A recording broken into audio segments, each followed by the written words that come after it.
Innal hamdalillah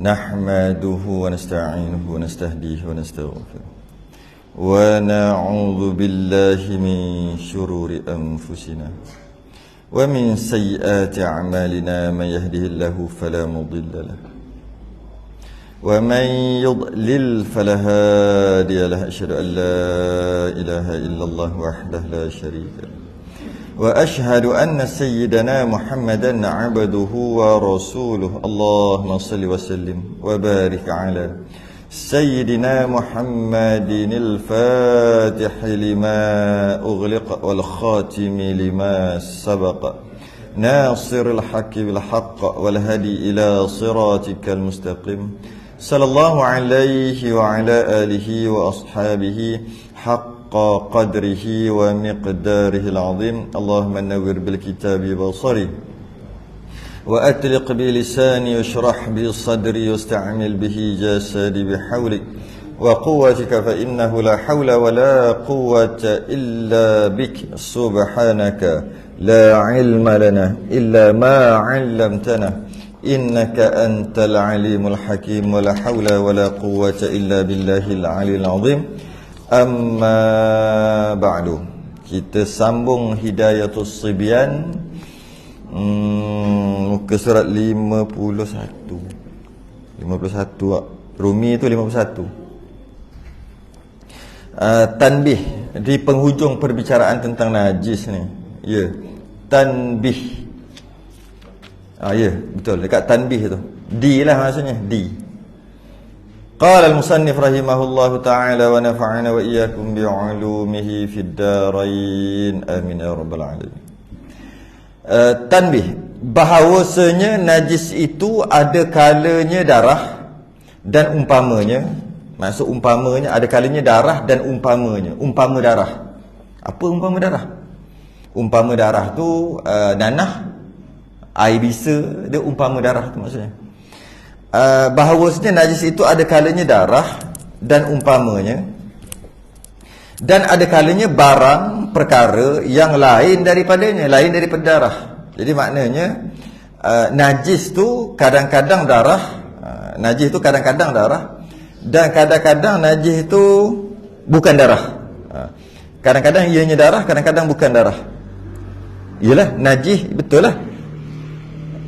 Kadang-kadang najis itu darah, kadang-kadang najis itu bukan darah. Betul? Okey. Dan atas tiap-tiap hal, dan atas tiap-tiap hal itu ada kalanya, atas tiap-tiap hal itu ada kalanya dapat dilihat akan dia dengan mata. Yang ni dia nak bahas ni. Kadang-kadang dapat dilihat dengan mata. Kadang-kadang ada kalanya tiada dapat. Kadang-kadang tak dapat dilihat dengan mata. Maknanya najis tu ada. Maknanya ada beberapa perkara. Yang pertama sekarang ni dia nak bincang berkaitan dengan najis. Kadang-kadang najis tu jenis darah, kadang-kadang najis tu bukan jenis darah. Okey, contohnya air kencing tu bukan jenis darah. Kadang-kadang dia jenis darah. Jenis darah tu macam air bisa, nanah sebagainya. Satu hal, satu cerita. Cerita yang kedua, dan atas tiap-tiap hal ada kalanya, dalam tiap-tiap hal maksudnya kalau darah, dalam cerita pasal darah ataupun cerita pasal bukan darah, air kencing atau najis, ada kalanya dapat dilihat, nampak. Bila dapat dilihat ni dia ada, tapi kadang-kadang adanya dia tu dapat dilihat dengan mata. Mata yang mu'tadil dia panggil, mata pertengahan, mata orang biasa, normal. Kadang-kadang najis tu boleh lihat dengan mata yang pertengahan, mu'tadil, tempatnya dekat mana najis tu ada. Dan ada kalanya tiada dapat. Kadang-kadang ada najis tapi tak dapat tengok dengan mata. Mungkin ambil kantar tu, kalau kita letak kantar tu mungkin boleh nampak. Mungkin pakai kantar tu kan, yang besar, zoom besar. Mungkin boleh nampak. Tapi kalau tengok dengan mata tak nampak. Mata biasa. Jadi setiap keadaannya hukumnya berbeza. Setiap keadaan tadi hukum berbeza. Maksud hukum berbeza tu, kalau darah hukum dia berbeza. Kalau bukan darah hukum berbeza. Darah yang nampak dengan mata hukum berbeza. Ada darah tapi tak nampak dengan mata, halus sangat, hukum beza. nampak najis yang bukan darah ni, air kencing, tai dan sebagainya kan, hukum beza. Tak nampak najis macam tadi pun hukum beza. Jadi ada 4 hukum yang berbeza. Kena beri perhatian betul-betul lah. Maka jika tiada dapat dilihat akan dia, yang pertama, tak dapat dilihat akan dia, tak nampak, najis tu tak nampak, maka dimaafkan dia. Sama ada ia darah atau lainnya, dan sama ada ia mughallazah atau lainnya sekalipun, walaupun mughallazah sekalipun. Okey, sekarang ni kata najis, yang pertama, najis ni bukan darah ataupun darah, sama ada najis tu darah ataupun bukan darah, tapi dia terlalu halus sangat, maka tak dapat dilihat oleh mata biasa. Mungkin kalau tengok kalau ambil kantar pembesar mungkin nampak, tapi kalau tengok mata biasa tak nampak, maka dimaafkan. Sama ada dimaafkan itu, maksudnya dimaafkan tu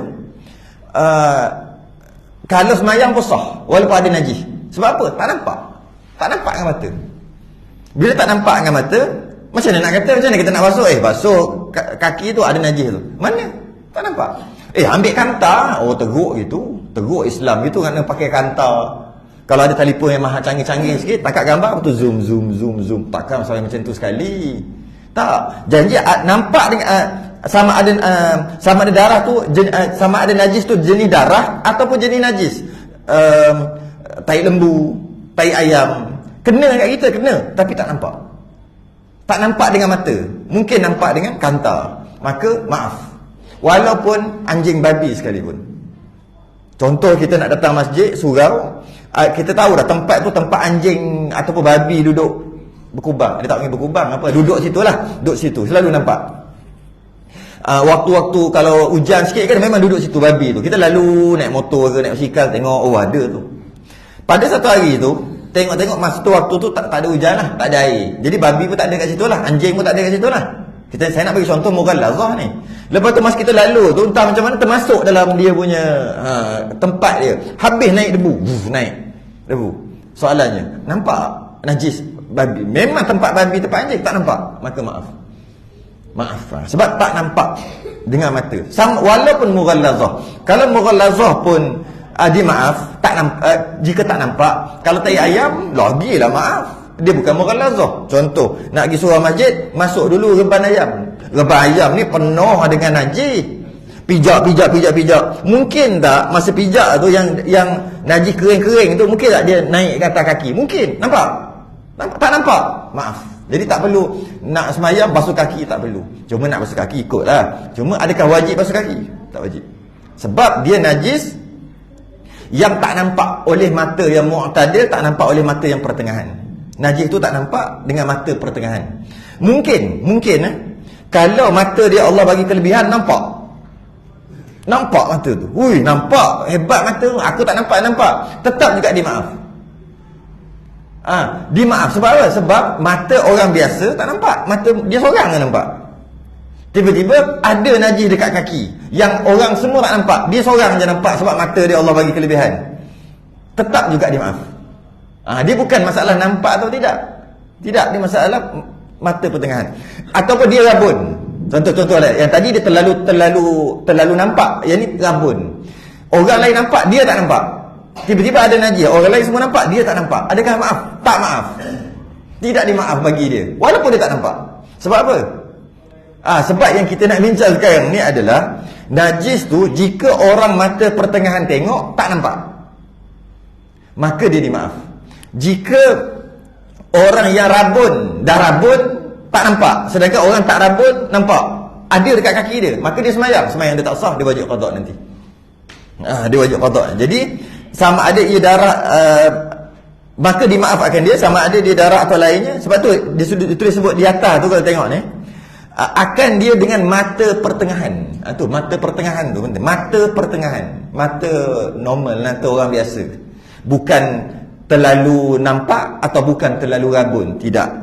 Jika tak nampak mata pertengahan, maaf, sebab terlalu halus. Darah pun macam tu juga, mercik darah.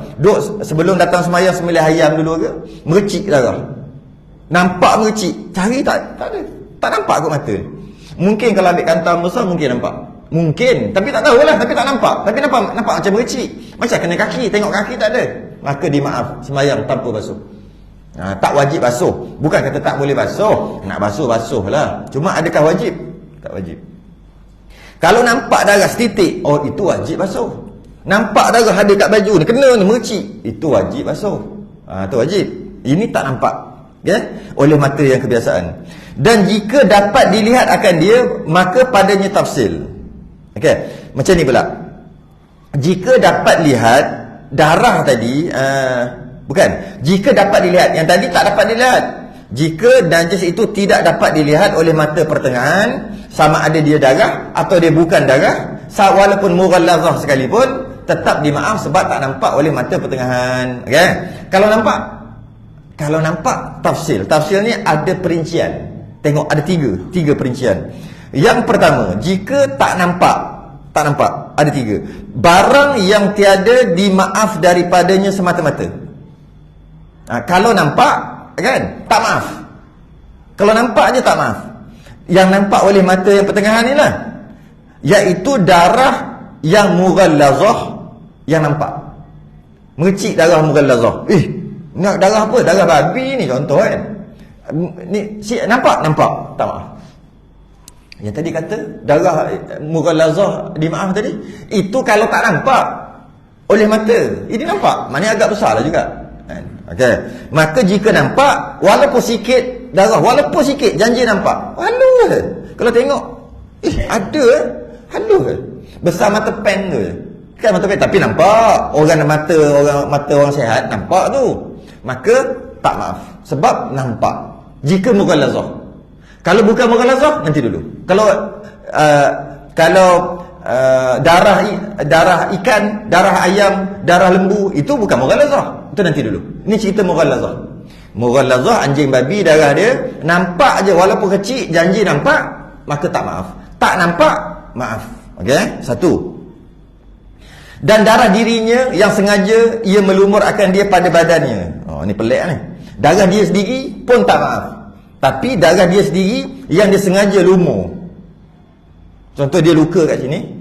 Ni cerita nak semayang ni. Sebab kita maaf nak semayang. Kalau duduk saja-saja, biarlah berdarah pun. Buat pun tak ada masalah tak? Kalau dia berdarah, penuh dengan darah. Penuh darah ayam, penuh darah itik. Biar, bukan nak semayang. Nak maaf apa? Biar duduk gitu. Cerita ni nak semayang lah. Kalau ada darah, kalau ada najis, tak sah semayang. Cerita pasal semayang ni. Nanti kan kalau kata, ada darah, tak maaf, habis tu kena basuh. Nak buat apa basuh? Saja basuh. Tak wajib basuh, biar. Bukan nak semayang pun. Biar 2-3 hari pun. Kalau tak semayang. Kalau nak semayang baru wajib basuh. Jadi, darah ada dekat dia, darah luka. Dia pun, darah ni, nak semayang ni. Dia ambil ni luka ni, dia ambil dia lomor.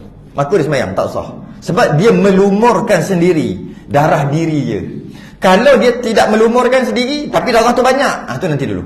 Tu hukum lain. Betul saya kata, yang ni kena perhati satu-satu. Kalau tidak, bertukar. Kalau darah dirinya sendiri, yang mana darah dirinya sendiri itu dia sengaja lumurkan, maka tak maaf, semayang tak sah. Pada badannya. Atau yang bercampur ia dengan barang lain. Darah dia, tapi dah bercampur dengan perkara lain, maka tak maaf juga. Contoh ada darah dia ni, kemudian kena air. Air tu barang lain lah. Air, menitik air dekat darah tu, maka tak maaf dah. Nak semayang wajib basuh. Wajib basuh. Ataupun air mata dia sendiri ke? Air mata dia meleleh, contoh sakit sangat ni. Mungkin dia luka di sini, ada darah. Kalau dia lomor baru tak sah. Kalau dia tak lomor, tak ada masalah. Walaupun banyak darah tu, kemudian dia sakit sangat, meleleh air mata, campur dengan darah tadi, dah bercampur dengan benda lain, barang lain, maka waktu tak maaf, dia wajib basuh untuk sah semayang. Jadi yang nombor satu, kalau darah mughallazah nampak je, tak maaf dah. Pertama. Yang kedua, darah dia sendiri dan dia ambil lumur. Darah dia tapi dia lumur dengan sengaja, tak maaf. Yang ketiga, darah tu dia tak lumur darah dia, tapi bercampur dengan benda lain, sama ada benda luar ke, bercampur dengan air sirap ke, bercampur dengan air oren mercik ke, bercampur dengan air mata dia ke, bercampur dengan peluh dia ke, jadi bercampur dengan yang lain, bukan darah original, bercampur. maka tak maaf. Bila tak maaf, sembahyang tak sah. Cerita sembahyang tak sah ni. Yang kedua, darah yang dimaafkan dia jikalau banyak sekalipun. Ni kalau tengah sembahyang darah banyak pun dimaaf dengan maksud sembahyang sah. Apa dia? Iaitu darah yang keluar daripada seseorang. Seorang tu keluar darah, luka ke apa, keluar darah dengan perbuatan dirinya. Dia yang keluar daripada seorang dengan perbuatan dirinya, darah yang dimaafkan dia jika sedikit betul. Bukan. Yang kedua dulu. Darah yang dimaafkan dia jikalau banyak sekalipun, iaitu darah dirinya yang tiada sengaja. Betul. Yang tiada sengaja melumur akan dia pada badannya. Dan tiada bercampur ia dengan yang lain. Tak boleh bercampur dengan air mata, air liur, tak boleh bercampur. Darah original. Dan keluarnya tiada dengan perbuatannya. Ada beberapa syarat. Pertama, darah tu keluar, darah dia sendiri, bukan darah orang. Bukan darah nyamuk, bukan darah lembu, bukan darah dia. Okey? Luka. Dan keluar tu pula banyak. Banyak dia keluar. Sikit ataupun banyak. Kita ambil contoh banyak. Dan dia tak lumur. Dia duduk mengalir gitu. Dia tak lumur. Kalau dia lumur, habis. Tak maaf. Wajib basuh sebelum sembahyang. Ini tak lumur, dia keluar. Macam mana darah tak keluar? Okey?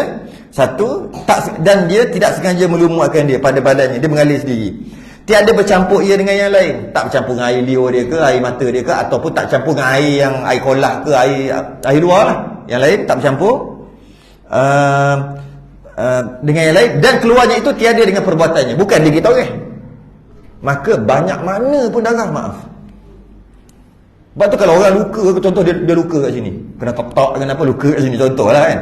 Dia dah tanpa dah sebelum semayang tu, kena tok-tok apa, wajib semayang, kita wajib semayang. Dia tak kira wajib semayang, tak wajib semayang. Jadi sebelum semayang tu dia lap sapu, nak ambil uduk ni, ambil uduk, boleh basuh apa semua. Lepas tu dia letaklah pembalut sikit, tampal sikit kot sini tak, tampal. Lepas tu nak semayang ni, dah ambil uduk semua dah, nak semayang. Masa nak semayang tu darah dah start keluar makin banyak. Teruskan semayang. Allahu Akbar. Tiba darah tu mengalir, habis jeruk. Berjeruk sampai ke kaki, berladung habis. Maaf. Pertama, tengok syarat pertama. Kenapa maaf? Pertama, dia sengaja melumurkan, dia ada ambil urut, tak ada. Satu. Yang kedua, dia bercampur tak dengan air liur, air mata dia, air liur ataupun air luar. Maksudnya air. Kalau bercampur tak boleh kan? Ni tak bercampur. Dua syarat cukup. Yang ketiga, adakah dia sendiri tahu ke? Tak. Maka maaf walaupun banyak mana darah sekalipun. Dua. Yang ketiga, darah yang dimaafkan dia jika sedikit. Sedikit maaf, banyak tak maaf. Sedikit kalau ada, satu lagi. Yang ni tak ada dalam kitab kita. Iaitu jika keluar ekor rongga, sikit maaf, banyak tak maaf. Itu yang nombor 3 tu lah. Saya baca dulu lah nombor 3. Darah yang dimaafkan dia jika sedikit iaitu darah yang keluar daripada seseorang dengan perbuatan dirinya. Dia sendiri tahu sikit dia keluar, setitik maaf, banyak tak maaf. Sebab apa? Siapa suruh tahu Ataupun dah elok-elok tu dia pergi kutih darah, maka banyak darah ketika sembahyang, tak maaf.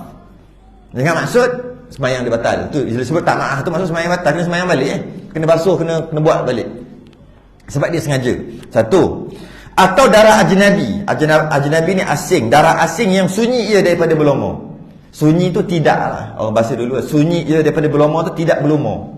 Jadi darah ajnabi, darah asing, bukan darah dia. Ada dekat dia, sikit maaf, banyak tak maaf. Dengan syarat darah tu tidak berlumur. Ambil kena sini. Tak boleh berlumur. Contoh, darah nyamuk. Nyamuk tu dia isap darah kita. Bila masuk perut dia, itu dia tak panggil darah kita dah, dia panggil darah nyamuk. Dia panggil darah ajnabi. Bila itu dipanggil darah ajnabi, kemudian darah nyamuk tadi yang asalnya darah kita keluar sikit, darah nyamuk banyak mana sangat ni, maaf. Darah nyamuk. Ataupun tengah-tengah sembahyang mengecik darah ayam, untuk sembelih ayam, buatlah contoh macam mana pun, mengecik sikit, maaf. Banyak tak maaf. Sikit dan banyak berapa besar? Ulama mengatakan besar 10%. 10% tu. Itu sikit. 10% ke bawah. Kalau 10% ke atas, banyak. Itu maksud sikit banyak. Sebab kan kalau kata kena setitik, sikit, 2 titik, sikit, 3 titik, tak kerti nak cakap dah. 4 titik, 10 titik, sikit juga, taklah banyak. Nak banding dengan satu gelas darah 5 titik sikit. Jadi payah kan ulama tolong kita. Kalau darah tu besar dia 10% ke bawah, sikit. Bila sebut sikit, maaf. Bila 10% ke atas, disebut banyak. Ambil 10% tu kat mana? Ulama ambil 10% tadi tu daripada hukum mana? Daripada istinja, iaitu buang air besar, kemudian tak nak basuh kan? Kita dah bahas sebelum ni ke belum? Tak tahu. Dah bahas tak? Tak nak basuh walaupun air ada, boleh tak? Boleh kan? Boleh tak? Kalau kata tak boleh, tak masuk lagi. Sekejap saya check balik. Ada masuk dah. Fasal istinja baru lepas je. Air berlambak. Saya bagi contoh kan hari tu, atas tengah hujan, kat bawah keluar mata air, beluk. Belah kanan laut, belah depan telaga, belah sini sungai, belah belakang air terjun. Sekiri kanan ni terjun. Dia pun buang air besar. Tak nak basuh dengan air, boleh tak? Boleh, asal tak boleh. Yang tak bolehnya tayamum. Air ada, ambil debu tepuk tayamum untuk sembahyang, tu tak boleh. Istinja dia bukan mesti istinja dengan air. Dia sunat dengan air. Boleh je dengan batu. Kita dah bahas sebelum ni bab tu. Jadi masa buang air dan tak nak basuh pakai air, boleh pakai batu atau pakai tisu. Maka kesan-kesan yang ada tu dimaaf. Besar mana? Kesan tu besar sepusin lah. Tu yang dia ambil kat situ. Yang darah tadi ambil daripada situ lah. Jadi kalau ada darah dekat badan, darah tu darah asing, darah ajnabi di badan, dan darah itu sedikit, bukan darah dia, maka maaf. Darah tu banyak, tak maaf. Kalau percik halus, anggarkan kalau kita kumpul besar 10% ke lebih. Kalau masuk percik yang macam percik gitu kan. Kalau nak dia besar, percik besar ni, percikan tu besar ni. Tapi cuba kita anggarkanlah. Ambil kumpulkan, ada tak besar 10%? Lebih, maka tak maaf, batas main. Kurang, maka maaf. Mungkin tak berlaku kat kita kot. Takkan kita tengah sembahyang ada orang sembelih ayam tepi tu. Mungkin nyamuk 3-4 ekor kenyang-kenyang, nak kerbang tak larat. Kita geram tengok natang nyamuk ni, geram ni. Puk kita picit, mercik. Mana tu? Pun tengok ada nyamuk lagi. Ni darah aku juga ni. Puk. Asal darah dia, tapi dah dari darah nyamuk lagi, nyamuk hisap. 2-3. Kau tengok, banyak. Batas sembahyang. Itu mungkinlah. Ni hukum. Jadi kalau darah sedikit, sakit, aksiden apa kan, ada darah sakit, masa tengah sembahyang tu keluar darah banyak mana sekalipun, dimaaf. Dengan syarat bukan dia sendiri buat, bukan. Dan dia hanya keluar sendiri, bukan kita buat. Tapi kalau darah asing, dimaaf jika sedikit sahaja. Yang satu lagi yang tak dimaaf, jika keluar ikut rongga. Jika keluar ikut hidung, kok mulut, kok telinga, kok kemaluan, keluar darah. Maka jika keluar banyak, tak maaf. Keluar sikit maaf. Hidung berdarah, tengok ada sikit-sikit, maaf. Tapi kalau keluar tu dah mengalir, tak maaf, batas semayang. Kok rongga. Walaupun darah sendiri, tadi kata darah sendiri, maaf bukan buat. Kecuali rongga. Sebab tu tak ada dalam kitab kita ni. Kitab tebal dia ada biasa sebut. Kecuali darah sendiri dimaaf, walaupun banyak mana sekalipun, dengan syarat bukan dia sengaja buat, dimaaf. Kecuali yang darah sendiri yang keluar melalui rongga, tak maaf. Kalau banyak, sikit maaf. Sikit pun seporsi tadi. Apa rongga? Mulut, hidung, telinga, mata, kemaluan. Kalau keluar, kemaluan payahlah nak tengok. Jadi kita payah contoh tu lah. Maksudnya mata, darah, menangis sampai keluar air mata darah, mana tahu. Tengok keluar. Keluar kot mata. Mata bukan rongga, tapi ulama kata tak maaf juga. Telinga, keluar kot telinga. Tengok ada sikit, maaf. Banyak, tak maaf. Hidung, biasa hidung lah. Biasa hidung. Bila banyak je, batas sembahyang. Habis. Maka dimaaf darah kutu. Kutu anjing. Darah kutu anjing. Kutu anjing macam mana? Kutu babi? Kutu babi. Yang cerita Perambi tu kan, dia ketuk. Allah, kutu babi. Batal lah sembahyang aku kata. Sentuh kutu babi, kutu anjing, batal sembahyang. Sentuh anjing batal sembahyang tak? Sentuh anjing batal sembahyang tak? Sentuh babi batal sembahyang tak? Makan babi batal sembahyang tak? Tak, jangan jadi macam ada orang nak ngata orang itu lah kali dia kata pijak tak cicak batal sembahyang. Jangan salah, tak. Pijak tak cicak mana batal sembahyang? Tu lah, sedap nak ngata orang lah kali dia. Tak tahulah dia tersasul ke memang tak tahu ke. Makan babi pun tak batal sembahyang. Jangan cerita haram. Kita bukan cerita haram makan babi apa. Pegang babi, duduk lambung-lambung babi sebelum sembahyang. Ada yang sembahyang? Ada wudu? Batal sembahyang tak? Tak batal sembahyang. Dia memang dia mughallazah. Pegang tu haram, tak boleh pegang kalau berpindah najis tu. Dan kalau nak sembahyang tak sah. Bukan tak sah sebab tak ada wuduk. Sebab ada najis kat tangan, kena basuh dengan air tanah dulu. Jadi menyentuh najis tidak tidak batal air sembahyang. Batal solat ya. Tak sah solat ya. Tak batal. Tu kata jangan sedap kata orang. Jangan sedap kata orang. Ambil kau viral satu Malaysia. Sedap kata orang. Tak batal, tak batal. Ulama bagi contoh. Yang kata najis ni tak batal sembahyang. Macam ni? Dia buang air besar. Bila buang air besar tak basuh baik. Tak basuh, tak pakai tisu, tak pakai batu, tak pakai basuh. Duduk ada lagi. Duduk lagi, ada sikit-sikit lagi. Katalah buang air besar. Lepas buang air besar dia ambil wuduk. Dalam keadaan tak basuh. Ambil wuduk basuh muka dengan niat elok tangan kepala kaki. Sah tak wuduk dia? Sah. Walaupun ada najis tu. Ada najis kita lain, wuduknya sah. Lepas tu nak sembahyang, dia basuh berak. Basuh. Dan tanpa ambil wuduk, sebab dah ambil tadi dia kata, tanpa ambil wuduk dia sembahyang sah. Tak sah kenapa? Sah kenapa? Kalau secara umumnya sah.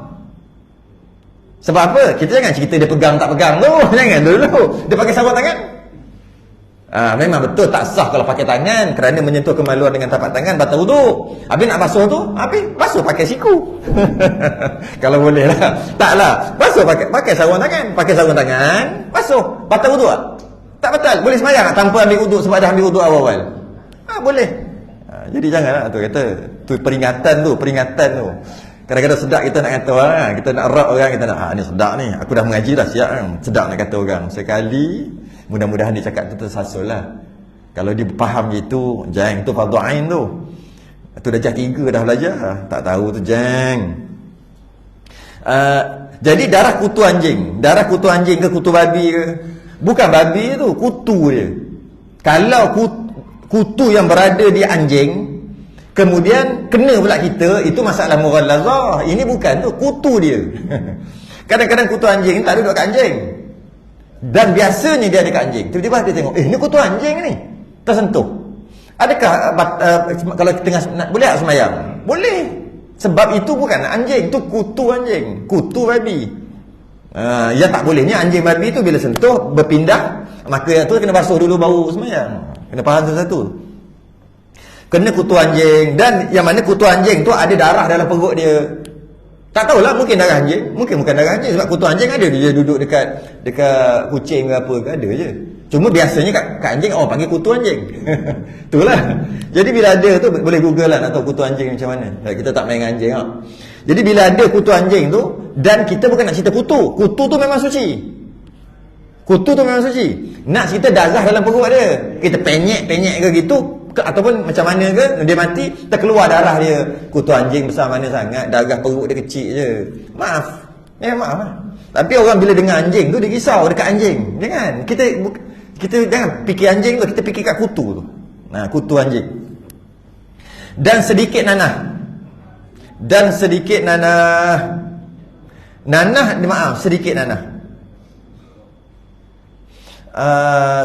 nanah ni, sebab apa sedikit nanah dimaaf, banyak nanah tak maaf? Sebab nanah adalah darah yang rosak. Nanah tu darah. Jadi nanah sama macam hukum darah. Jika nanah dia banyak, habis meleleh, bisul besar, meleleh, bukan dia pecahkan tu, bukan dia buat keluar sendiri, maaf banyak mana pun sama. Kalau sikit nanah orang ataupun dia sengaja picit, sikit maaf, ataupun nanah orang banyak tak maaf. Macam tadi, sama macam kes tadi. Danur yang ajnabi. Danur ni air bisa tu lah. Dia adik-beradik darah, adik-beradik nanah. Dia ada 3 tu, dia memang selalu ada. Ya. Biasa kalau ada nanah, adalah air putih tu, air bisa tu. Kadang-kadang bertukar dah warna air tu, jadi warna merah-merah dah air bisa tu. Biasa ada darah, ada nanah dan ada air tu. Dia panggil danur. Okey. Kalau danur sendiri, banyak mana pun, berjeruk pun, maaf, sebab bukan dia buat, dia sendiri. Kalau danur tu orang lain punya, macam tadi, macam darah juga, maka sikit maaf, banyak tak maaf. Ataupun danur dia dipicit, menyebab keluar, sikit maaf, banyak tak maaf. Sama macam darah. Dan darah kutu, tadi darah kutu anjing, ni darah kutu aja. Kutu siapa-siapa lah. Sebab kecil sangat, maka maaf. Dan pijat. Pijat tu kan ada darah pijat kan. Maaf juga sebab besar mana sangat perut pijat tu, maka maaf. Dan tuma, bukan tuma, yang darah dalam perut dia tu, maaf juga sebab sikit, maka boleh sembahyang, sah sembahyang. Dan demikian lagi tahi. Tahi dan air kencing binatang. Tahi dan air kencing binatang yang terbang, yang banyak bercampur dengan manusia, seperti lalat, kumbang, tebuan, lipas, ya, cicak. Cicak ada air kencing tak? Siapa pernah tengok air kencing cicak?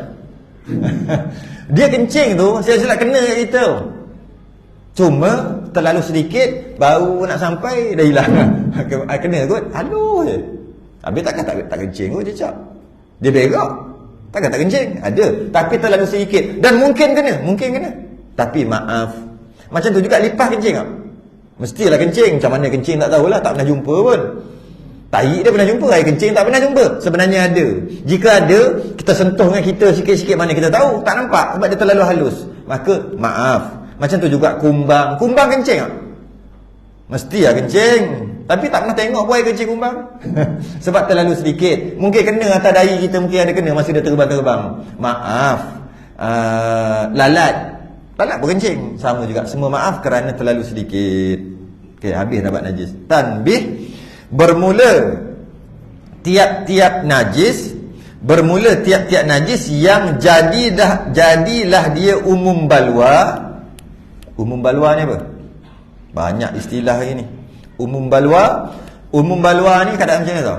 Tak boleh nak buat apa dah, terlalu banyak. Dulu Tok Guru dulu cerita dekat Mekah dulu, banyak burung merpati. Ada kat, saya tak ingatlah kat mana disebut. Sekarang tak ada lah kot. Ada burung banyak burung merpati. Sampai banyak tahi. Kalau orang nak pergi sembahyang kena lalu kat tu. Tapi kalau nak jaga, cuma tu kot susah nak jaga. Mesti terkena. Dia panggil umum balwa. Ada tempat contohnya macam Masjid Surau yang diserang dengan cicak. Penuh tahi cicak. Tak boleh, ada. Dia panggil umum balwa. Tak boleh buat apa dah. Tak boleh buat apa. Punggung kucing. Kucing pernah basuh berak? Tak pernah. Tapi dia kambuh berak dah. Bagus lah dia kambus. Tapi dia tak pernah basuh. Masuk-basuh dengan air mutlak tak pernah. Di mana ada hukum syarak. Okey, lepas tu dia duduk. Agak-agak ada cop je. Cop elok je, bunga. Ada cop je. Yang tak nampak lah. Kalau ambil kantar mungkin nampak. Perhati sungguh-sungguh mungkin nampak. Kalau setakatnya tak nampak. Dia panggil umum balwa. Sebab apa? Tak boleh nak buat apa, dah banyak sangat. Itu dia panggil umum balwa. Apa bahasa sekarang tu? Bahasa syarak dia panggil umum balwa. Bermula tiap-tiap najis yang jadi ia umum balwa. Dia najis tapi jadi umum balwa. Dah tak boleh nak elak sebab terlalu banyak. Dan payah kita hendak memelihara daripadanya. Iaitu dimaaf akan dia dengan beberapa syarat yang disebut akan dia dalam kitab yang panjang-panjang. Dia tak sebut. Kenapa? Nak ngaji kitab panjang lah kata. Khatam kitab ni bukan kitab besar. Kitab Sabilul Muhtadi ni ke? Kifayatul Muhtadi ke yang tebal-tebal ni? Furuk Masail ke? Tu kalau Melayu lah. Buka kitab Matla'il Badrain ke? Buka kitab tu. Yang ni kami tak cerita. Kalau nak cerita umum balwa, dia ada syarat-syarat. Dia tak boleh kata, "Oh, kenapa ni ada najis?" Tak apa, umum balwa, dimaaf. Tak boleh kata gitu. Dia ada syarat-syarat, tapi kena belajar kitab panjang. Kitab pendek-pendek ni tak ada. Habis bab najis ni hujung-hujung lah. Bab najis hari tu dah sejam dah. Lepas tu kita berhenti hari tu. Masuk yang seterusnya. Habis dapat najis. Kita bahas apa ni? Kita bahas berkaitan dengan perkara yang jika ada ketika sembahyang ataupun perkara yang perlu diselesaikan ketika sembahyang. Jika tidak, sembahyang tak sah. Kita bukan cerita pasal najis sangat. Sebab tu kita cerita pasal najis. Sebelum ni, cuba tengok. Sebelum ni kita cerita tentang istinja. Basuh berak, basuh kencing. Kenapa cerita basuh berak, basuh kencing? Tujuannya, jika tak cuci, tak sah sembahyang. Dia lah kali pergi kat sembahyang. Lepas tu kata, menda belajar basuh berak, basuh kencing. Bukan masalah tu. Masalahnya kalau tak sempurna, kalau tak ikut syarat-syarat, sembahyang tak sah. Kita nak bincang sembahyang. Macam tu juga kalau kita tengok ni. Haid nifas. Kan sebelum tu haid nifas. Haid nifas. Haid nifas, bukan nak cerita haid nifas sangat. Tapi kalau salah kiraan haid ataupun nifas, tak sah sembahyang. Kita nak bincang sembahyang. Macam tu juga sebelum tu, apa dia? Wuduk. Bukan nak bincang wuduk sangat, bincang bab sembahyang. Sebab kalau tak sah wuduk, tak sah sembahyang. Macam tu juga mandi wajib. Takkan tak kerti mandi wajib, buat apa nak bincang? Kalau tak sah mandi wajib, tak sah sembahyang. Kita nak ke sembahyang tu. Bukan nak bincang sangat tentang najis ni. Kenapa nak bincang pasal najis? Sebab kalau ada najis kat badan yang tak dimaaf, tak sah sembahyang. Sekarang ni kita nak bincang pula berkaitan dengan masuk waktu. Kenapa nak bincang pula masuk waktu? Kalau salah letak masuk waktu, tak sah sembahyang. Tu cerita dia. Nanti kata apa benda belajar? Kita belajar sembahyang. Belajar sembahyang. Fasal yang ke-6 tu mengetahui masuk waktu. Jika masuk waktu baru sah, tak masuk waktu tak sah sembahyang.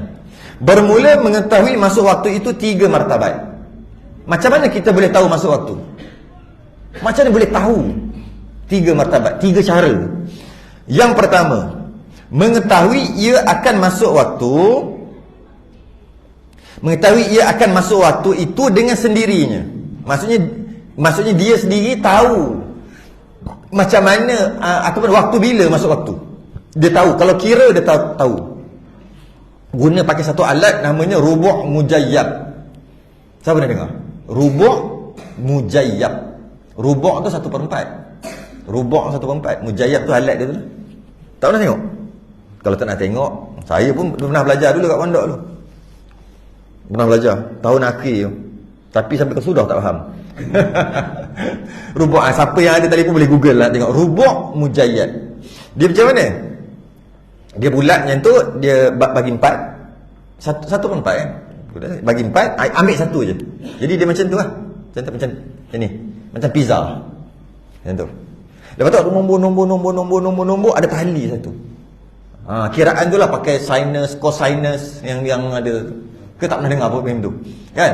Jadi bila tengok tu, ambil letak dekat matahari, ambil begini-gini, buat kira, tahu kiblat kau ni. Ambil kira, tahu dah masuk waktu, dah masuk zuhur, dah tahu dengan cara kiraan. Kita tak cerdik sangat. Sampai ke sudah tak faham apa benda lah tu. Tok guru faham. Dia boleh bahas. Masya-Allah. Nampak? Jangan main. Dia panggil, itu dia kira macam tu sebab dia tahu kiraan. Maka kira sendiri kalau tahu masuk waktu. Ataupun mungkin dia tahu dari sudut dia tengok yang kita dah pernah bahas sebelum ni. Kan? Ingat kita pernah bahas sebelum ni. Dia tengok matahari. Dia tengok matahari terbenam, matahari terbit, fajar. Kalau ingat lagi lah, dia tengok bayang-bayang. Saya cakap lah sebab pernah bahas sebelum ni, saya tak bahas panjang lah. Iaitu macam mana caranya? Dia boleh tengok, dia boleh tahu bila waktu subuh, kita ambil subuh dulu lah, dengan dia melihat fajar, dia panggil. Tengok dekat kaki langit. Nampak fajar sadiq, bukan fajar kazib, fajar sadiq, maka masuk. Kalau dia boleh, dia ada ilmu tu, tengok, dah masuk waktu sembahyang. Kalau dia tahu ada ilmu tu. Kemudian waktu masuk zuhur, dia berdiri tengah-tengah panas, tengah-tengah matahari ataupun di pacak kayu. Bila dia pacak kayu, dia tengok bayang-bayang. Mesti dia pacak kayu ni, katalah dia pacak kayu gini tengah panas. Bayang-bayang kot ni. Katalah bayang-bayang kot ni kan. Bayang-bayang kot ni. Bayang-bayang kot ni. Lama-lama bayang-bayang memendek. Yalah, mestilah matahari bergerak. Bayang-bayang memendek kan. Bila bayang memendek, maknanya tak masuk zuhur lagi. Tu kalau pandai tu, tak perlu tengok jam. Matahari memendek, matahari pula bayang-bayang memendek. Matahari berjalan ni, kot ni. Kan? Matahari memendek. Matahari hilang. Sebab dia duduk bawah tu lah. Bayang-bayang hilang, matahari ada, bayang-bayang hilang. Kemudian ke sana lah pula, nak ke sana. Bila matahari ke sana, bayang-bayang ada kot ni lah pula. Sebab kan dia terbit, nak terbenam. Dia akan kot ni pula. Keluar sikit je matahari. Daripada kayu yang kita pacak. Nampak sikit. Ada dah. Masuk tu. Kalau tahu macam tu, tak payah tengok jam buat. Dia kata kat situ, itu martabat pertama, martabat terbaik. Lebih baik daripada martabat tengok application, tengok telefon, tengok jam masjid apa semua. Ini lagi terbaik. Sebab ini cara masuk waktu, kompas ni made in Allah Ta'ala. Siapa lagi gerakkan matahari kalau bukan Allah? Dia paling tepat, setepat-tepatnya, lebih tepat daripada takwim yang macam ni, yang mana entah berapa tahun bila dah dia buat. Dia buat 10 tahun lepas, dia tahu 100 tahun lepas Zuhur masuk bila ni benda ni. Tahu tak? Dia buat dia buat 10 tahun lepas, dia tahu ketika dia buat tu 100 tahun lagi Zuhur pukul berapa. Tahu? Cuba ejah 2023 saja. Maknanya bila manusia buat agak-agak lagi lari seminit 2, dia akan lari seminit 2, dia tak lagi sejam 2, dia lagi seminit 2 je. Kalau lagi sejam 2 tu bukan orang buat, tak pandai tu. Ahli falak buat. Dia akan lari. Sebab apa? Yang ini made in Allah Ta'ala. Jadi garanti tepat. Okay. Bila nampak sikit je, mula-mula bayang-bayang kuat ni memendek, tak masuk lagi Zuhur, tak ada sembahyang lagi. Bayang-bayang duduk bawah dia. Sebab atas betul-betul atas kan. Dia panggil istiwa. ke sana sikit, matahari ada bayang lah, ada sikit besar tali kasut, ada sikit, maka pada waktu tu sembahyang zuhur. Itu martabat terbaik kalau boleh, kalau ada ilmu. Kemudian matahari tu memanjang lah, sebab nak terbenam ni kau ni pula memanjang. Kita berukur kayu yang kita pacak dengan bayang-bayang tu sama panjang, itu sempadan di antara zuhur dan asar. Tiba-tiba panjang sikit je lagi, dah lebih sikit, besar tali kasut je lebih sikit, okey, dah masuk asar. Dah masuk. Kemudian terus tengok kat kaki langit, matahari yang nampak dekat tepi laut ke apa kan, nampak matahari dah turun, nampak sikit, ada lagi, tak ada dah, masuk maghrib. Walaupun dah masuk maghrib, matahari dah tak nampak, tapi cahaya dia, kesan dia ada lagi, kuning-kuning, merah-merah ada lagi. Tunggu merah tu habis, dia gelap gelita, lebih kurang 1 jam. Habis gelap gelita, masuk isyak. Esok subuh, tunggu lagi, nampak fajar sadiq. Itu martabat yang terbaik. Iaitu dia kata kat sini, mengetahui ia akan masuk waktu itu dengan sendirinya, dia sendiri. Atau dengan mendengar khabar orang kepercayaan yang melihat ia akan masuk waktu. Percaya kat orang, kita percaya, masuk waktu dah, masuk dah, boleh juga. Janji kita percaya kat dia. Ataupun alatnya, boleh tak? Boleh. Percaya tak? Tengok JAKIM, percaya tak JAKIM? Percaya, boleh ikut. Kalau tak percaya tak boleh. Buka TV, dah azan dah, percaya? Abang azan boleh percaya kot, abang berita tak percaya. Abang azan boleh percaya. Azan, percaya. Kalau percaya, boleh sembahyang, sah. Sedangkan kita tahu ke sebenar-benarnya betul ke tak betul? Tak tahu. Tapi yakin tak dengan dia? Yakin. Tengok jam ni, yakin tak? Bunyi tet-tet, yakin? Okey, on. Boleh. Berapa? Tepat 17. Kemudian ataupun orang bagi tahu. Dia kata, dah masuk waktu dah. Percaya? Percaya dengan dia? Boleh. Tengok jam kita sendiri. Uish, dah masuk waktu dah ni. Okey, percaya? Percaya. Boleh. Janji percaya. Dengan okey, atau dengan mendengar bang tu azan lah. Dengan azan pun percaya tak kat muazzin tu? Percaya. Kalau tak percaya tak boleh tak? So dia kata kat kampung dia biasa ada orang gila duk azan. Kadang-kadang silap, dia tak percaya. Macam tu kan, macam cerita tu tak? Orang gila azan pukul 10 pagi. Satu kampung keluar marah. Gila, pukul 10 kau pergi azan, apa sebab tak tutup surau? Habis dah. Kau ni pula gila pergi azan pukul 10. Kami semua pakat-pakat keluar, penuh keluar sebab azan pukul 10. Orang gila tu cakap apa? Kau lah gila, kau orang semua gila. Ketika azan betul-betul masuk waktu, kau orang tak datang. Azan tipu, kau orang datang. Kau orang yang gila, aku tak gila. Kena dengan orang gila. Cerita. Jadi kalau percaya kat muazzin tu, okey, boleh. Dengar bang je sembahyang. Dengar bang je sembahyang. Orang yang mengetahui dia dengan waktu pada cuaca, maksudnya ataupun orang yang mengetahui ia dengan waktu pada waktu cuaca, maksudnya dia tahu dari sudut cuaca yang tadilah yang kita sebut tadi, maka boleh dengar cakap dia. Atau melihat kepada jam yang betul ukurannya, tengok jam dah sebut tadi, maka sekaliannya yang tersebut itu seperti mengetahui dengan sendiri juga. Tak ada masalah, boleh dengar, boleh percaya je kat orang, tak perlu nak test dia ke, tak perlu. Janji kita percaya, boleh. Dan biasanya gitulah kita buat, percaya je, tak ada masalah, boleh. Dengan yang kedua, dengan ijtihad ia pada sesuatu yang menunjuk ia akan waktu, seperti membaca Al-Quran atau bunyi burung atau barang lain daripada keduanya. Dia macam ni, contoh, saya bagi contoh dia daripada maghrib ke isyak, dia dah cuba baca Quran berapa ayat. Biasa berapa ayat maghrib ke isyak? Tak boleh jawab tak pernah baca Quran tu. Pernah baca, tak baca waktu tu. Pandai kena cakap, kena pandai kona. Okey, biasa maghrib hingga ke isyak, dia boleh 100 hingga 150 ayat, bergantung kepada orang tu baca tadwir ke, tartil ke apa ke. Okey, 100 hingga 150 ayat. Boleh dapat dalam masa maghrib sampai isyak. Biasanya begitu. Okey. Kata ambillah 150. Baca laju sikit, 150. Kemudian dia nak buat macam mana? Lepas dia dah cuba, memang jadi, memang betul. Habis 150 ayat, masuk. Habis sembahyang maghrib, tak pergi mana-mana, habis doa semua, terus baca Quran, habis 150 ayat, isyak. Cuba 3-4 kali, memang yakinlah, yakin. Next, tak payah tengok jam. Lepas habis maghrib, terus baca Quran 150 ayat, terus boleh sembahyang isyak. Kalau nak pakai gitu, boleh. Boleh. Biasanya buat ni kat mana? Dalam penjara.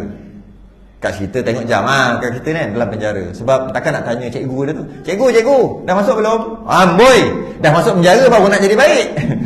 Contohlah kan, dia marah-marah. Akhir sekali dia kena cari satu waktu yang memang dia yakin tanya orang, dan dia cuba buat apa-apa. Dia bukan baca Quran je, berjahit baju boleh. Daripada Isyak dia jahit baju, contohlah. Perempuan jahit, siap baju masuk subuh. Dia buat 3, 4, 5, 6, 10 kali memang cukup jahit baju kurung contohnya. Maka lain kali tak ada jam, tak ada apa, dia duduk mana-mana, dia boleh daripada Isyak, lepas sembahyang Isyak terus potong baju, jahit, siap-siap boleh sembahyang subuh. Dia bukan semata-mata baca Quran je, apa-apa zikir, wirid. Berapa? Sejam biasa boleh berapa ribu wirid? Sah tak pernah wirid. Macam mana? Sejam boleh berapa ribu wirid. Dan kita wirid lah, wirid baca zikir tu cukup, maka boleh. Faham tak? Okey. Dan dia kata bunyi burung atau bunyi ayam. Kalau burung ni bunyi mesti masuk waktu. Dan dah test banyak kali, berhari-hari memang jadi. Ataupun biasa ayam lah. Ayam dulu ayam sekarang pening. Ayam sekarang tak boleh percaya. Kalau ayam tak boleh percaya, orang lagi tak boleh percaya sekarang. Ayam pun tak boleh percaya. Dulu saya ingat 5 pagi je kok 5 pagi. Lepas tu ayam jantan ni pukul 6. Dia akan tu di kampung saya dulu lah. Mesti tu. Dah kita tahu bunyi yang mana ni? Ini azan pertama ni. Ada ayam jantan yang pertama pukul 5. Oh, yang ni bunyi lain sikit. Dia kurang serak-serak sikit. Serak-serak. Ini ayam kedua. Ni maknanya dah masuk subuh. Memang tepat. Sebab ayam jantan dia boleh tengok malaikat. Daripada warik pada hadis Nabi kata ayam jantan boleh tengok malaikat. Malaikat bertukar shift, malaikat siang dan malam, waktu subuh dan waktu asar. Maka waktu tu dia nampak, maka dia bertasbih. Tasbih cara dia, cara kokok. Tapi ayam sekarang tak boleh percaya menyau. Ayam sekarang pukul 5 petang. Kokok. Takkan dah subuh kot. Kita tidur. Maksud saya duduk Batu Hitam. Saya duduk Batu Hitam. Kita tidur dalam pukul 3 ke 3 ke 4 macam tu tidur. Lepas tu tidur, bila tidur waktu tu kadang-kadang terlebih sikit, dia pening. Bangun-bangun gitu bunyi kokok. Subuh ke? Aku rasa aku tidur lepas kuliah ke? Macam tak kuliah lagi. Tidur bila dah pening kan? Tidur kan time tu kan? Bangun pula waktu lepas asar pening. Jangan buat hal tu. Boleh jadi gila. Bunyi, tengok. Dah lah gelap bilik tu. Tengok.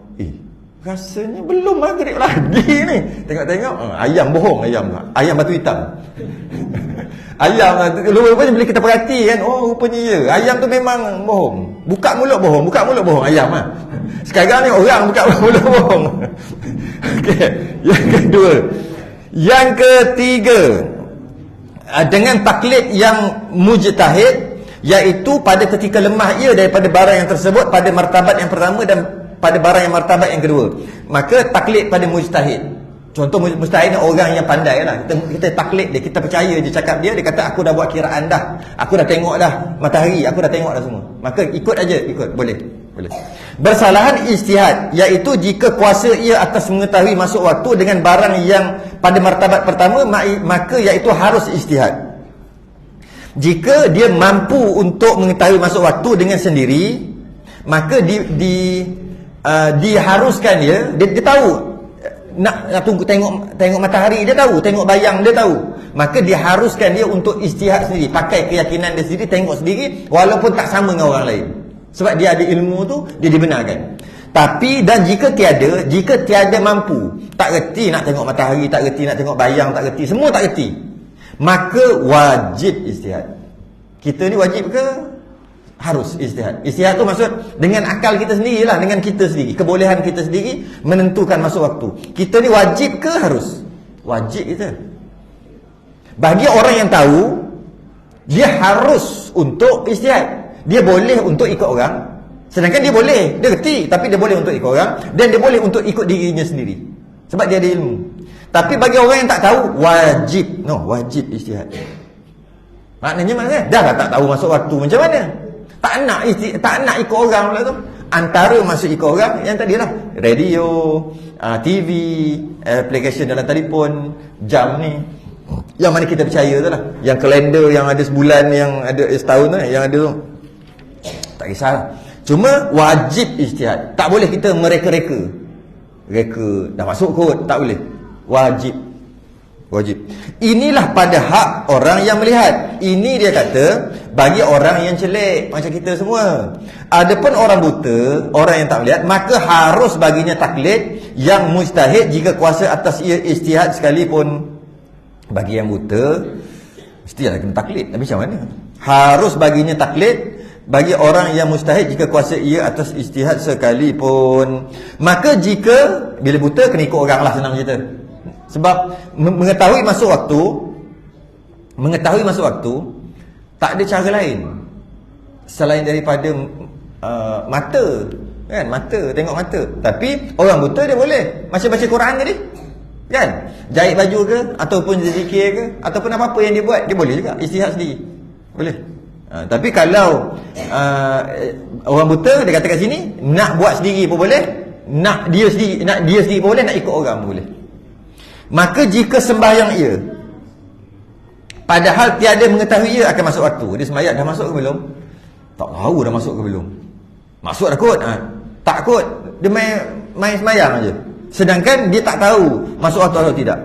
Dengan sesuatu daripada tiga yang tersebut, tak termasuk dalam tiga ni, tak tanya orang yang pandai, tak tengok sendiri, tak. Tapi dia main masuk ke tak tahu, masuk ke tak, sembahyang je lah. Macam tu. Maka iaitu tiada sah sembahyang, tak sah sembahyang. Jika kebetulannya dengan waktunya sekalipun. Walaupun hakikatnya memang dah masuk waktu. Kita bagi contoh, datang surau ni, tengok jam ni rosak, tak elok. Tengok jam kita pun rosak. Janganlah telefon tak bawa. Nanti buat contoh lah, saya buat contoh saja. Dah masuk ke belum? Nak tanya orang luar, orang tak ada. Dah masuk zuhur ke belum ni? Semayang lah, takkan tak masuk kot, dah masuk kot. Tengok bayang-bayang tak reti. Dia pun semayang. Allah Akbar, semayang zuhur. Lepas habis semayang, tengok ada orang. Nak tanya. Dah masuk waktu zuhur? Dah masuk waktu zuhur apa? Dah dekat pukul 4, nak masuk asar dah. Oh, maknanya semayang tadi dia dalam waktu lah. Dalam waktu lah semayang dia tadi. Adakah dia yakin? Tak, dia main bantai je. Tak sah semayang dia. Walaupun kebetulan masuk waktu. Tak sah semayang dia. Maknanya dia kena semayang segera, semayang balik. Tu dia kata tu. Jika berbetulannya dengan waktu sekalipun, tetap tidak sah semayang. Dan jika sembahyang ia dengan ijtihad pada waktu atau dengan taklid orang mujtahid. Jika dia tengok sendiri, okey dah masuk waktu, dia pun sembahyang. Ataupun dia tak tengok sendiri, dia tanya orang, masuk waktu dah? Dah masuk dah. Ataupun dia tengok TV, dah masuk waktu? Dah masuk waktu dah. Ataupun dia dengar radio, ataupun dia tengok telefon sebagainya, maka boleh kan pakai cara tu? Boleh. Maka nyata tersalahnya kemudian daripada sembahyang. Lepas sembahyang, rupa-rupanya salah. Sedangkan ketika sembahyang yakin. Sebab dah tengok semua, yakin. Lepas sembahyang baru tahu rupa-rupanya keyakinan dia tu salah. Okey? Tak masuk waktu lagi lah. Niscaya jadi ia sunat mutlak. Tak sah sembahyang dia. Kalau sembahyang zuhur tak sah, kalau asar tak sah.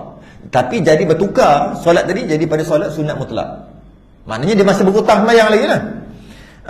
Jika tiada atasnya tak berhutang sebab tak masuk lagi. Kalau tak masuk lagi dia sembahyang, maka sembahyang dia sah, tapi bukan sah yang dia niat. Kalau dia niat sembahyang maghrib, tak sah maghrib, tapi jadi solat sunat mutlak, solat sunat lah, dapat pahala sunat.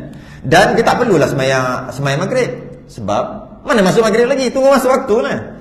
Tapi kalau tersalah tu dengan maksud dah terhabis waktu, baru jadi qada. Contohnya dah masuk ke belum? Contohnya dia kata okey dah masuk waktu dah ni, dah masuk waktu. Cantik, dia pun sembahyang.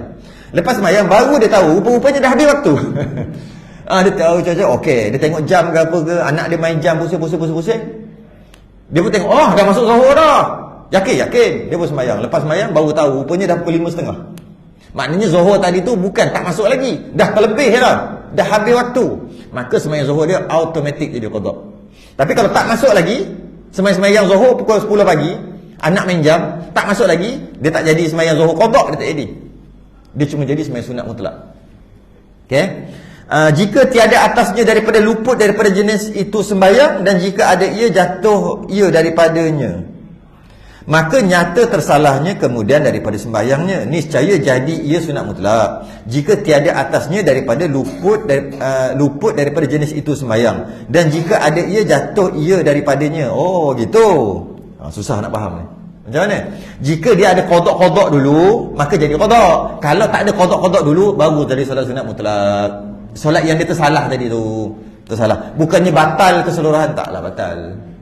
Cuma dia mestilah ijtihad dulu lah. Ijtihad sedikit, habislah kita fasal masuk waktu habis. Masuk kita akan datang fasal yang ke-7, ain kiblat. Kiblat pula. Yakin tak kiblat ni? Yakin tak? Pernah cek? Cek kat Istiwa Azam ke apa? Ke Jabatan Agama Islam? Istiwa Azam yang tu lah. Istiwa Azam lah, yang tengok matahari tu setahun 2 kali tu. Okey lah. Sebab ada tempat di Kuantan ni lah. Saya pergi, surau lebih kurang macam ni surau tu. Surau lebih kurang macam ni. Nama orang je kat surau tu. Jenis nama orang ya. Bila cek balik, lari ni sini. Lari. Orang dulu cek yang sebenar gini, tapi kiblat dia gini. Kiblat yang dia sembahyang di situ gini. Dah kata berpuluh tahun dah. Gini. Yang sebenar kau ni. Lagi juga, lagi tu. Ini berapa darjah lagi tu? Lagi macam ni, kat sini, lagi sikit, Kaabah. Dekat Mekah tu 100 km. Tah, selama ni surau tu dia menghadap rumah Pak Arab mana tu? Orang kena Kaabah sebab dia sikit lari 1 darjah, sikit je lagi. Dah 100 km. Yalah jauh kan ribu-ribu. Kita nampak alah sikit je pun. Kalau kat depan, Kaabah duduk sini, Kaabah duduk sini, lari sikit masih lagi kena Kaabah. Kita 1000 kilometer, lagi sikit. Tak tahu rumah Yahudi mana duk menghadap, tak tahu. Tak tahu. Yahudi mabuk mana yang menghadap, tak tahu. Jadi hati-hatilah dengan kiblat. Kita akan bahas itu akan datang minggu hadapan. Isnin juga bab kiblat. Tangguh dulu kita sedang tasbih kafarah dan suratul subhanallah. Asyhadu an la ilaha illa astaghfiruka wa atubu ilaik. Bismillahirrahmanirrahim. Al-'asr. Innal insana lafi khusr illal ladzina amanu wa 'amilus shalihat. Tawassaw bis sabr. Assalamualaikum warahmatullahi wabarakatuh.